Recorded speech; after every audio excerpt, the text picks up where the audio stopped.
Hi, I'm Max Keiser. This is the Keiser Report. Did you enjoy those summer solutions? Yeah, I know I did. Well, it's time to get back into the problems. So let's turn to Stacy. Right. Well, the Fed had better hope the solution to inflation is just time. Because remember, they keep on saying it is transitory. Well, their usual solution is giving more and more money. The Treasury is always giving more and more money. Congress, more and more money. So we're going to look at what some of the results that have come out while we've been gone for the past 2 weeks. We've seen not only inflation numbers hit over 5%, the highest in a very long time since 2008, but container freight rates spiked to new extremes, up 500% for Asia, US, Asia, EU since early 2020. And the worst is still ahead. And Wolf Richter uses a quote from Jerome Powell just under this. It turns out it's a heck of a lot easier to create demand than it is to bring supply up to snuff. So we'll go over some of the details on these rates, but they're pretty shocking, Max. Right, yeah, that's a good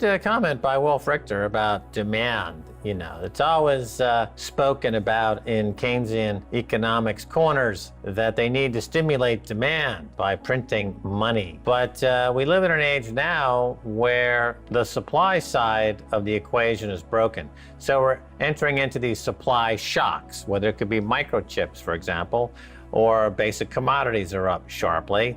There's a food insecurity now by hundreds of millions of people around the world just emerging over the past 12 months because of this runaway inflation, because of the runaway money printing, as we've been saying for a few years. So now people are really coming to grips with the fact that, yeah, Keiser Report's been right about it. What's next? Right, so we'll go over some of the data. The important one to look at there in terms of the container freight rates is from Shanghai to Los Angeles. And so think about this. Everybody got a lot of stimulus checks. We covered this. Thousands and thousands of dollars over the past year, a year and 2 months. And what they did is they bought durable goods. They bought refrigerators. They bought washing machines. And where did it all come from? It came from China.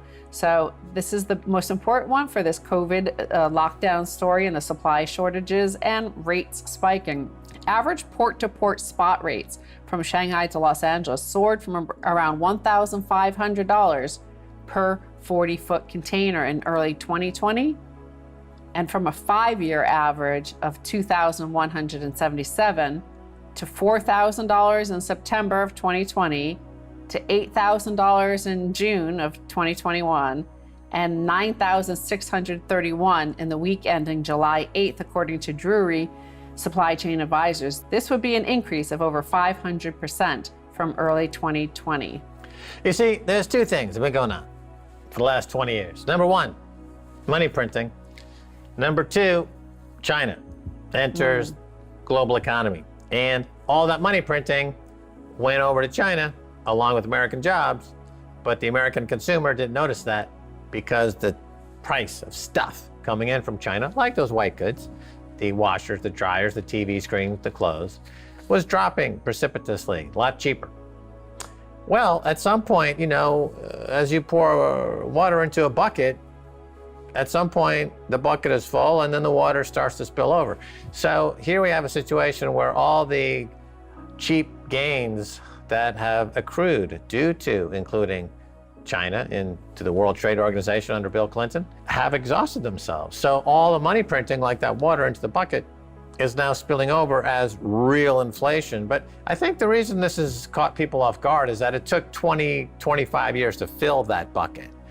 Because bringing China on, as Bill Clinton did, was really a remarkable situation of putting 500 million workers making virtual slave labor into this globalized economy that was all hooked up through the internet. And we just had an amazing crash in the logistics prices and delivery prices. And remember, it was only 2 or 3 years ago, we were saying the price of these containers, the Baltic Dry Index, if you recall, on this very show. 2 years ago, 3 years ago, we would all say, oh my God, it's hitting new crash lows. It's so low, it's so low.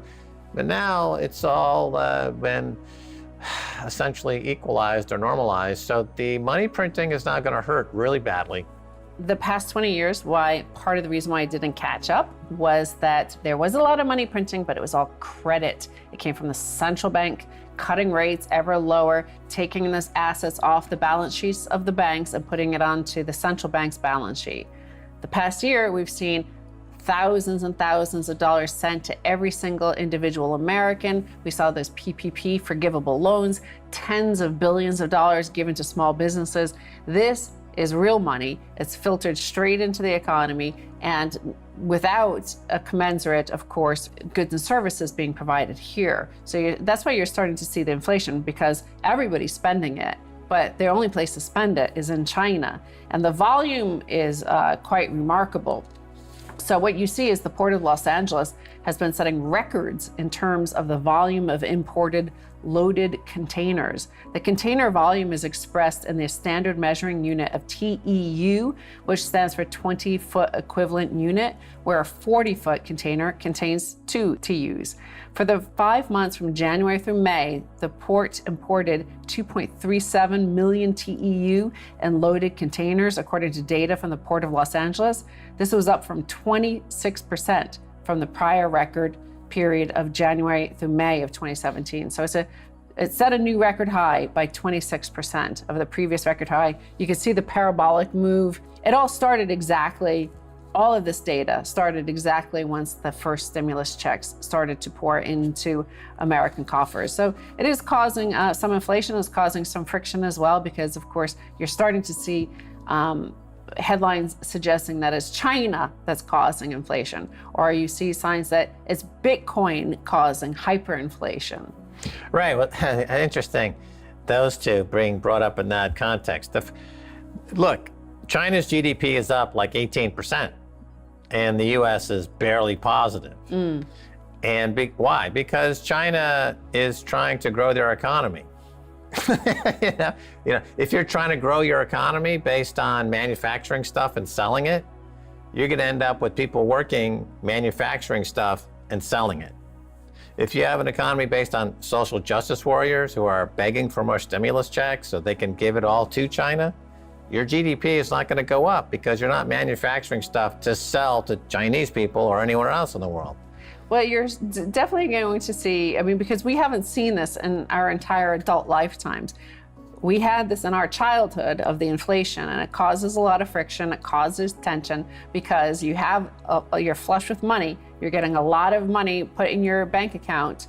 You can't deny that there was tens of thousands of dollars put into average households, savings accounts, and they're feeling good and they want to go out and spend it. The problem is everybody else feels the same, and everybody else is doing the same. And there's only so many goods and services for people to buy. So you're also seeing that in the next headline about how much rent inflation is going up. And rent is an important component of the CPI index, right? Well, rent prices are soaring as Americans flock back to cities. Nationwide, rent prices are up 7.5% so far this year to date, 2021, 3 times higher than normal. According to data from apartments.com, analysts expect rent prices to keep climbing for the foreseeable future, a major burden for renters and a warning sign that higher inflation could linger far longer than the White House and Federal Reserve keep predicting. Right, you know the old pea and shell game. You have a pea and you have 3 shells, and you're like, oh, where's the pea? Where's the pea? Well, the Bureau of Labor Statistics in Washington, D.C. have been playing this game for 40 years, 50 years, where every year, every 2 years, they have a new definition of how to calculate inflation, right? They substitute hamburger for steak. They say a computer is twice as fast, so it's half as cheap. They substitute rent for houses. But eventually, instead of having 1 pea to play with in the shell game, it's now 3 peas.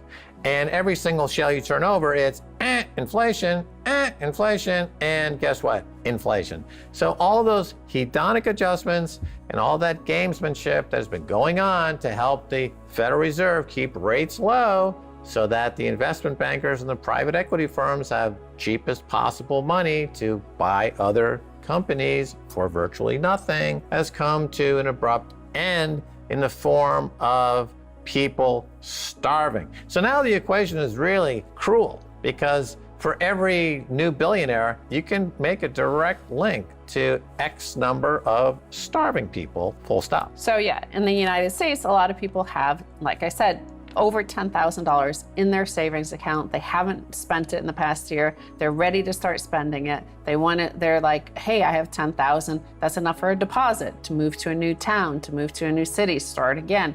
I'm so flush with cash. Well, everybody's doing the same exact thing. And they're all heading to these cities like Boise, Idaho. They're heading to Sacramento, to other like smaller cities, not New York, not San Francisco.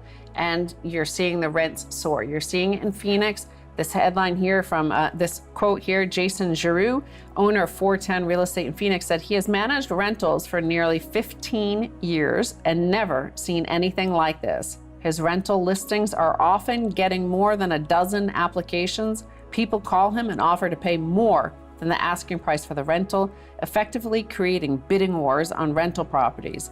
On 2 recent listings, so many people offered to pay more money that he had all the applicants write down their best offer.